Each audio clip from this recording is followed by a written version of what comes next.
Let's jump right into this explainer. Today, we're taking on the role of an observant, witty bard to watch a grand, metaphysical stage play of the human psyche unfold.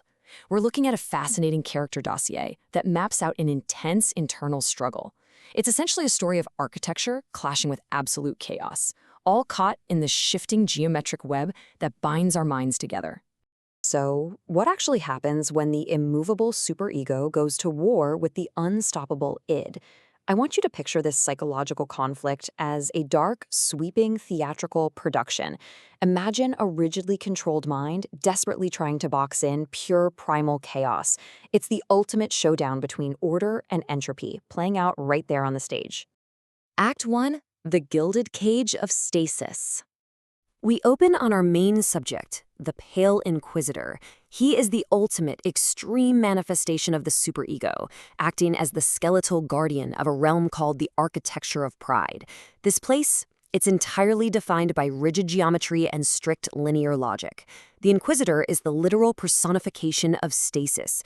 In fact, he actively anchors his soul to the spirit of gravity for one specific reason: to avoid the terrifying, formless void of change. In his world, ink doesn't bleed creatively across a page. No, it freezes, perfectly rigidly in place. Looking through his stark binary lens, the Inquisitor sees anything outside his precious linear logic as a literal disease. He relies on mechanical condemnations to constantly prune away what he views as messy mischief. And why? Well, it's all to maintain his gilded cage.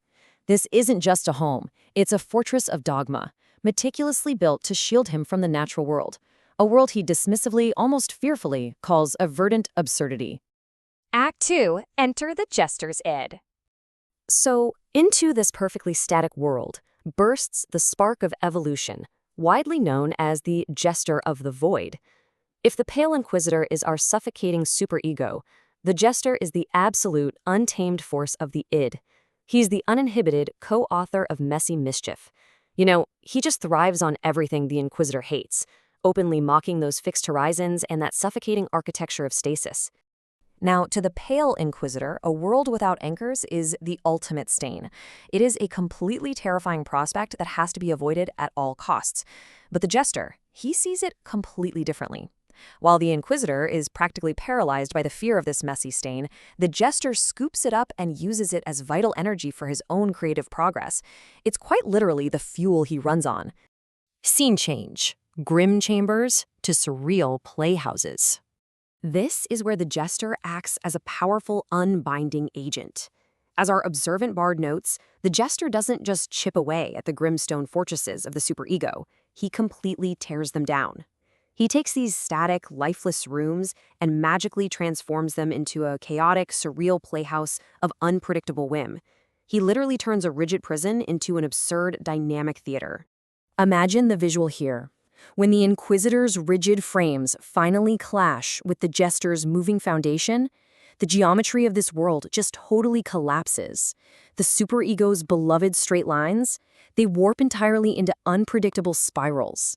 That perfectly neat, frozen typography the Inquisitor loves so much dissolves right into jagged scratches. The static architecture of Pride just absolutely shatters under the weight of it all. The Bard's monologue, joyful wisdom. Watching all of this, the Bard makes a brilliant observation. He notes that the Jester acts as a vital rebellion against the herd's desperate need for linear logic. And the Jester doesn't panic as the geometry collapses around him. Not at all. Instead, he recognizes the grand, liberating comedy in the whole thing. He chooses to balance effortlessly on that shifting stage, completely at home on a foundation that's constantly moving. You see, rather than trying to build a new throne in the ash of that destroyed cage, the Jester thrives in this era of high time.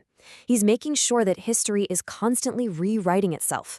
And according to the Bard, this proves a pretty profound point. The most terrifying and powerful story isn't one with a rigid, frozen ending. Actually, it's the one that refuses to ever be finished. It is a sovereign act of joyful wisdom born directly from the center of the void. Act 3, The Tribunal of Ash. Back to the Pale Inquisitor. Completely unable to handle the unscripted, messy mischief of the Jester, he turns entirely inward. He internalizes his own harsh judgment. Desperate to regain some semblance of control, he reaches for the red gavel and furiously initiates what's known as the Tribunal of Ash. It's a tragic, destructive reaction to a world he simply can no longer rigidly frame. Through this tribunal, he finally surrenders to the void, but wait, not with the vital creative energy of the id. Instead, he transforms into the red judge. And this redness is described as a false color. He degrades into a skeletal horror, becoming this suffocating dark shadow where his soul literally evaporates in the fire of total honesty. Because he stubbornly refuses to embrace the jester's joyful wisdom, because he just absolutely refuses to accept that moving foundation, his final act is incredibly grim. He spends eternity trapped in the spire of total chaos. That rigidly controlled story he fought so hard to keep static, it becomes a story that forever runs out of light. As the curtains close on this explainer, you really have to ask yourself how you handle the messy mischief in your own mind. When the unexpected happens and your own neat typography dissolves into jagged scratches, what's your move?